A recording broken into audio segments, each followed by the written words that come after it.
Back to Hurricane Harvey, or tropical storm it should be called, Harvey. President Trump heading to Texas tomorrow. Joining us now on the phone, the Lieutenant Governor of Texas, Dan Patrick. Sir, where will he go in Texas, and could he be just getting in the way of rescue and recovery? Stuart, my good friend, good to be with you even under these circumstances, but I really don't want to talk politics, Stuart. Right now we're focused on saving lives. We have maybe the largest disaster in American history at our hands. First of all, in terms of the president, I did talk to the governor last night. As of last night, I'm not still aware of where he may fly into, so to be candid with you, they may have made that decision. Right now we're focused on helping neighbors and friends, and we welcome the president. He's done a terrific job at this point, working with Governor Abbott, who's done a terrific job. Our state has responded. But we have an overwhelming issue to deal with. And at the beginning of your show, Stuart, you said, you know, Texas has a can-do spirit. You bet.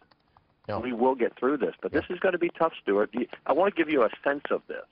If you look at a clock on a wall and you look at the middle of the clock, and that's Houston. North of that is a city called Conroe. And south, that would be at midnight, and at 6 o'clock would be Galveston. That's about 70, 75 miles. A lot of people consider that all of the city, pretty much. And then the west side of Houston would be 9, and the east side would be 3. All of that is covered with water, Stuart. All of it. Amazing. We are pretty much paralyzed with, and that's 200 miles, Stuart. That is extraordinary. That cost is 200 miles from where the storm hit. That would be like a storm hitting your studios in New York and Boston be flooded. We will get through, but it will be tough. But the politics of it. Well said, sir.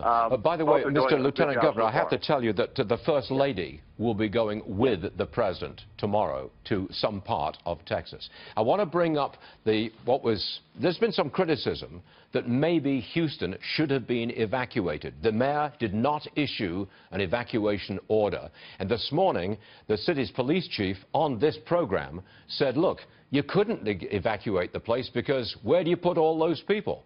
Do you think it was the right decision to hold people in place? Again, Stuart, I'm focused on saving lives, not politics this morning. I'm doing a lot of interviews trying to update folks, and you're my good friend. But I'm not going to get into that, Stuart. This is not the time to have that political debate, and I'm not going to let the media get us into that debate right now. Okay. We have to, you know, and I just mean that with all due respect. Personally, when the governor said if it were him and he lived in Houston or Corpus, he may find some vacation days and move out. I think that was a good suggestion. I'm not going to, the second guessing will be done later. But right now, there is an issue, whether it was evacuating all those people or what you're going to do with them now. We are getting help from Dallas and we're getting help from San Antonio. But, Stuart, I want to get back to something. We have a flotilla of ships coming in, private-owned vessels from everywhere, from Louisiana, from other states, all across Texas, people who aren't near the storm, coming hundreds of miles with their ships.